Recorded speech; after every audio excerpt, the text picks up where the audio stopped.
Court calls the case of Mrs. Haberkamp versus DeAndre Searcy. David Fainter on behalf of plaintiff. We were just finishing this one up. Okay. So here's where I think we're at. I think we've got. Welcome back to the courtroom, where confusion meets confrontation. Today's docket is stacked. From rent disputes and Section 8 housing issues to a shocking dismissal due to a legal technicality. We'll witness tenants fighting to keep their homes, landlords struggling to collect thousands in unpaid rent, and a judge walking the tightrope of fairness and the law. But just when things seem to calm down, a single mistake in paperwork changes everything. Stay tuned, because what happens next shows exactly how one wrong date can turn a courtroom victory into an instant defeat. An agreement. The amount of rent that's owed is $4,223. There's $175 in court costs for a total of $43.98. He's got $275 right now, but it's on his card, so he's going to turn that into a money order and drop it off. And this is the address you're going to drop it off. 206 North Huron. Take this. And then what he's going to do starting in June, he's going to start paying on the 5th of the month, $750 per month. His rent is basically $275. So by paying the $750, the first $275 will go to the rent, and anything over and above will go toward the arrearage. It'll take a while, but we'll work with him. He's lived there for a while. He's on Section 8. And this was the deal that we talked about last time. Right. And so I just need him to sign this conditional dismissal. And right there. And then the court will inform you of your rights. Do you have any questions regarding anything on that conditional order dismissal, sir? Yeah, he didn't tell me how long my lease up, because man, I'm getting tired of what I'm staying with. They don't fix nothing, and still got people laying in the hallways and everything. It's just a whole bunch of harassment.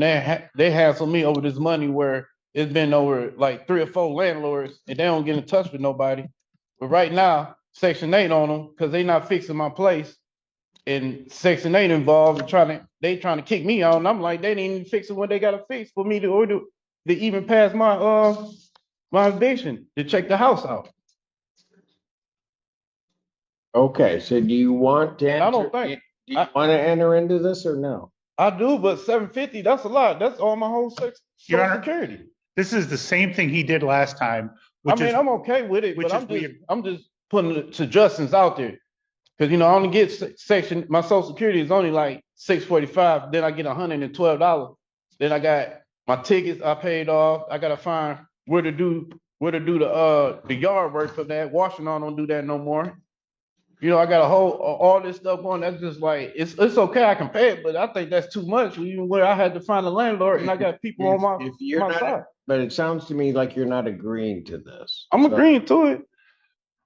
I got to. I ain't got no choice. I can't be kicked out, but I just think, what I'm saying, everything ain't my fault. Your Honor, may I? Yes. Last time we were here, he complained about money that he thought he owed when Beal managed. When I'm telling you now. So I took that off. Mm-hmm. We got management back, MTH did, in December of 2023. Since that time, there's 18 months. He's made exactly 3 payments. Because I didn't know who to pay it to. They didn't tell us who when they switched landlord. They didn't tell the whole business. Oh, we doing switching landlord like a business supposed to do. Here's the note on the door for everybody. So if you want me to enter this, then I will. If not, and you're not in agreement, then I won't enter it. And I'll set it for trial. But if we have a trial, it'll be a number and he'll have to pay it, because this is what happened last time, which is we came to an agreement and then we got to the podium and I would say I'll do an agreement. I'm just saying, like, I just want to put my point across. I got the right to speak, but I just think, I'm gonna pay it. But okay, so you want me to enter this conditional order dismissal? Yeah. He ain't gonna bring it down no more. Have any questions regarding anything that's on? No, that's it. All right. I'm gonna sign off on this. Just make sure you can't. 3 business days to think about this. If you believe that there's some legal reason, some right you didn't assert, or some confusion on your part, you'd have to file a motion with the court within that time frame. That doesn't mean that I would set it aside, but you have that time to do so. You understand that? Mm-hmm. Okay, thank you. Thank you, Mr. Sears. So it's 206 North Huron? Yes. Next case on the docket. Court calls the case Sycamore Meadows versus Erica Jemerson. Again, Carrie Zanon on behalf of plaintiff. There she is. She was tucked away and back over there. Come on. Hello. All right. So Judge, I just received the ledger as well on this one. I'm showing $3,726, court costs of $190. So the total is $3,916. Ms. Jemerson, did you? That's not true. Okay. How much do you think you will? The judgment that you signed was for $2,400. Oh, this is one that we've been carrying over. Yeah, and then my rent is $0 since 2024, so 37. I don't know where that came from. Okay. I signed that judgment that I signed back in, when did your rent go to zero? September of 2024. They just making up numbers. Ms. Jemerson? She fell. All right. I'm showing that she's $63, Your Honor. Pardon? I'm showing that rent is $63 for Ms. Jemerson. Okay, but even if it's 63 as opposed to zero, I think what her point is how do I get to 30, what was it? 3,700. Understand, Judge. Well, to 39, just so that clear, how do I get to 3916 when in February there was a judgment for 2414? Judge, I will, can we adjourn this 1 week so I can go over the numbers with my client? And then I will, hopefully have I'll adjourn this then to March 20, May. 2000 or 23rd. You 2000. said March, that's why. Sorry. No, I was staring at the next date I know. after the February date. Thank you. May 23rd, 2025 at 3 p.m. Okay. And then let them take a look at where these numbers are coming from. But I get your point. I will have, Okay, thank you. Thank will- you, Ms. Jimmers. Don't come in here yelling again. Like that. All right? You come back here yelling, we're gonna have a problem. You take you do the same. Let's call the case of, is it Shakes Corbin or Corbin Shakes? Corwin Shakes. And here's where things take a legal nosedive. The attorney thought holding off on filing would solve the issue, but the judge catches a critical mistake. The eviction notice wasn't legally valid. Why? Because under landlord-tenant law, a 30-day notice must be precise. Even a 2-day error can strip the court of jurisdiction. That's right, the entire case collapses over a technicality. Imagine losing weeks of prep, fees, and filings, all because of a wrong date. This is courtroom precision at its finest. The judge isn't being picky. He's protecting due process. Would you call that fair or frustratingly strict? Versus Bernadette Yacht. Good afternoon, Your Honor. Nicole Jami, 85399 on behalf of Mr. Shakes. Apologize, my boy. I'm coming off of a cold. Do that.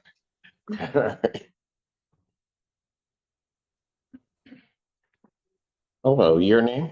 Bernadette Young. All right, this is a termination case. And where are the parties in relation to this case? Your have Honor, no idea. Mr. Shakes is on via Zoom right now. He lives out of the state. Yes. All right. It was there not, there was no lease on this premises. No, Your Honor. All right. The notice was mailed to her on March 5th. We gave personal service of the complaint on April 22nd. We've given way more than enough time that's necessary under the law. We were just I'm ready to proceed with the hearing on this matter if it's necessary. Well, except for the fact that she's a tenant at will or by sufferance. And I don't have the proof of service copy of the notice to quit, but you've indicated notice to quit was mailed on March 5th. It should have been in And the if it- packet. But, okay, It's not there, but that's okay. I have a copy of the notice to quit, but not the service copy. But based upon your representation that it was mailed on the 5th, there's a problem because it indicates that she has to move by March 30th, which would mean she was not given 30 days. Wait, hold on, Your Honor, hold on 1 second. We didn't file the complaint until April 22nd. Oh, right. Like I I get- held off on I filing get for that. that reason. Pardon? We held off on filing for that reason. Well, that doesn't correct the notice. I understand you may have held off filing, but that doesn't correct the notice. The notice has to give 30 days. And the notice has to be proper for this court to have subject matter jurisdiction. The problem is by not doing that, I don't have subject matter jurisdiction over this at this point. And when I don't have subject matter jurisdiction, my only option at that point is to dismiss. Well, wait 1 second, Your Honor. Hold on a second. Let me just clarify something very quickly. Because that doesn't sound correct. Your Honor, can we have can we pass this very briefly? Sure. Thank you.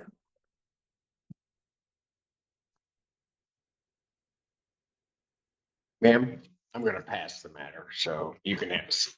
Then I'll call you back. Okay. Okay, thank you. Court recalls the case if they're ready. Corwin Shakes versus Bernadette Young. Yes, Your Honor, Nicole Jami, 85399, again on behalf of the plaintiff. Your Honor, I see where the issue was. My assistant had sent it over to be delivered personally on the 28th, which is the date I authorized it to go. Did not mail it until Monday the 3rd. So the notice, yes, is off by 2 days. There's 28 days. However, we did not file this complaint until April 15th. We have email communications with Ms. Young about, she knew, like she was emailing back and forth stating, I received your notice. Please give me more time. I'm looking for housing. And again, I know the notice is defective, but please ask this court to recognize that she had noticed, she was communicating with us. My assistant had sent out, I'm sorry, I already said that, Your Honor. And I would just ask this court to please allow that.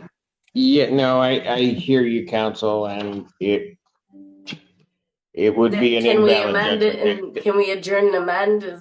Can we do that? That the one thing that really cannot be corrected is the notice, because that time period has to run prior to the filing of the complaint, but the notice has to, no, hold on. But the defendant has to have that time period in that notice. Right? So otherwise, quite frankly, from a practical standpoint, you would end up with 2-week notices to people because people can't get before the court till X time in any event. But so you have to give them a 30-day notice, then file. I don't have, I understand, I think it may be a day, it may be 2 days, but that's the only way that this court can assume subject matter jurisdiction over the case is by the filing of a proper notice statutorily. So.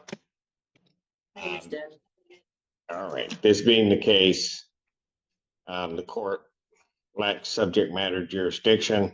This case is dismissed. Ma'am, I would assume, so that you know, I'm dismissing this case. It's without prejudice as to the issue. So my assumption is that they are going to begin these proceedings again. So they're going to be back. Okay? All right. Thank you. Thank you. Thank you, Your Honor. Thank you, folks. What a ride. From housing confusion to legal loopholes, today's session was a masterclass in how technical details rule the courtroom. The first tenant's emotional plea showed the human cost behind housing disputes, while the final dismissal reminded everyone that justice depends on procedure as much as intent. If you found this case as shocking as we did, make sure to hit that like button, share your thoughts in the comments, And don't forget to subscribe for more real-life courtroom breakdowns, legal insights, and jaw-dropping moments caught on camera.